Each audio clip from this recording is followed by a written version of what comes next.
సహజమైనటువంటిది, సౌజన్యమైనటువంటిది, సౌశీల్యమైనటువంటిది. Human life is most sacred, most precious and most valuable. ఇట్టి నిత్య జీవితంలో జంతువునాం నరజన్మ దుర్లభం, దుర్లభమైన మానవ జన్మ ఎత్తి కూడాను సత్యమైనటువంటి వాక్యములను మనం ఏమాత్రము శ్రవణం చేయక, విచారణ చేయక జీవితంలో నిరర్థకము గావించుకోవటం సరైనటువంటి కర్మలు కాదు. After having got human life, which is very rare to get and difficult to get, wasting our life with unnecessarily and not going the path of భగవంతుని పైన భక్తిని మనం అభివృద్ధి పరచుకోవాలి. develop devotion to God. భక్తియే లేకుండా ఈ యొక్క విద్యలన్నీ కూడా నిరర్థకములే. All the education without devotion would become a waste. సకల శాస్త్ర పురాణ సంగ్రహవేత్తయై వేదాంతములు నేర్పు విప్రుడైన. He could be a Viprudu who may be able to teach all the scriptures and all the Vedas in a masterly way. సాటిరారు భక్తులకు ఏనాటికైనా They can never become equal to the devotees. దైవ భక్తులు కానిదే రాదు ముక్తి. One can never get liberation and deliverance without ఇవి becoming కేవలం devotees. ఉచ్చరించినంత మాత్రం ఉన్న ప్రయోజనం లేదు. దైవ భక్తిని మనం పెంచుకోవాలి. There is no use merely reciting many of these things. శ్లోకాలు You must have కావాల్సినటువంటి devotion. గంట కొట్టినట్టుగా కంఠం కొట్టవచ్చు. You may be able to sing in a glorious way and recite these slokas. కాదు కాదు, హృదయం నుంచి నాదం రావాలి. This sound should come from the core of the ఆ heart. నాదమునే వేదముగా భావించాలి. You should consider that nada is వేదములో part of లీనము Veda. కావాలి. We should get merged in లీనమే Veda. మన యొక్క సమాధి. Then that is real samadhi. ఆ సమత్వాన్ని మనం భావించాలి, We should experience అనుభవించాలి, spirituality and experience. ఆనందించాలి, We should enjoy that. పెంచుకోవాలి, We should develop 10 it. మందికి పంచుకోవాలి. We should distribute it among 10 other people. ఇది ఏ మానవుని యొక్క ప్రధానమైన కర్తవ్యము. This is the most important duty for every human being. ప్రేమ స్వరూపులారా, ప్రధానముగా మానవుల్లో ఉండవలసినటువంటి 2 లక్షణములు. Embodiments of divine love. There are 2 things which every human being should have. భగవద్ భక్తి, Devotion to God త్యాగము. and త్యాగము sacrifice. లేని భక్తి రాదు.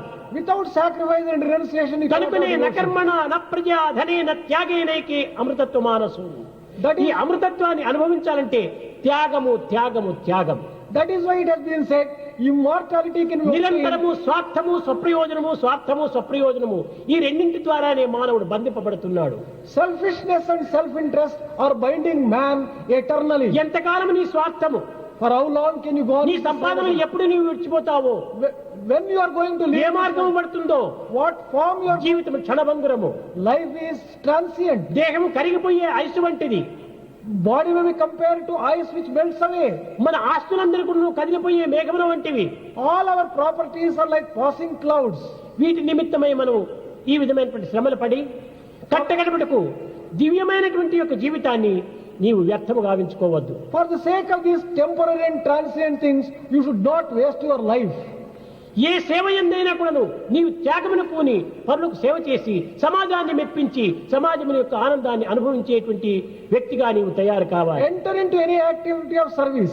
Give up your selfishness for the sake of society and for the pleasure of ఎంతకాలమైన society. ఉద్యోగం ఉద్యోగం ఉద్యోగం, ఏమిటి యోగము లేని ఉద్యోగము? For any length of time seeking a job. What is the use of a job? చెయ్యి. నీకు కుటుంబం ఉంది, నీకు ఒక విధమైనటువంటి బాధ్యత ఉంది, కర్తవ్యం ఉంది, ఉద్యోగం చేసుకోవచ్చు. కానీ అవసరమైనప్పుడు ఉద్యోగంనైనా త్యాగం చేసి దేశం యొక్క సేవకు లోపల మనం పాల్గొనాలి. You may have responsibilities and you may have family and therefore you may take up a job.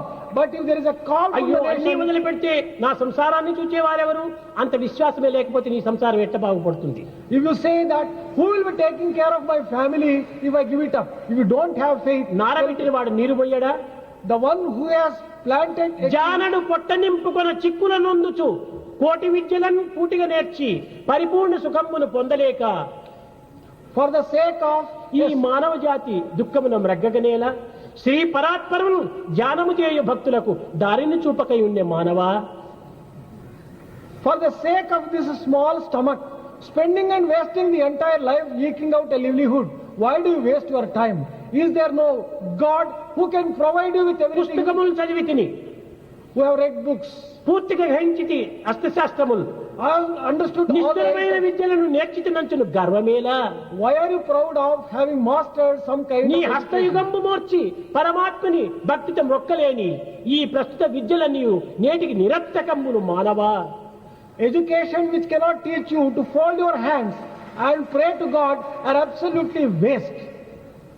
కనుక మన విద్యలు కానీ మన ఆస్తిపాస్తులు కానీ నిజంగా భగవత్ విశ్వాసమే లేకపోతే ఇవన్నీ కూడా కేవలం భూమిలో మట్టి చేరినట్టుగా ఈ యొక్క అవస్థలో మనకు గురి అయిపోతుంటాం. All our education and properties would be a waste as good as mud. ఒక్కడైనా కూడా ఈ దేహంలో వదిలిపోయే సమయంలో ఒక పిటికట మట్టి అయినా కూడా నువ్వు కొనిపోవటం లేదు. Not even one person is going to carry with him when he leaves this life a handful of mud. తీసుకొని పోయేటువంటివి రెండే రెండు. There are only two things which you are going to take with you. అదే పుణ్యము, అదే దైవానుగ్రహము. That is the grace and also the ఆ mercy ధర్మము of God. కీర్తిని మనం సాధించాలి. We have to earn that fame and grace of God. అస్థిరం జీవ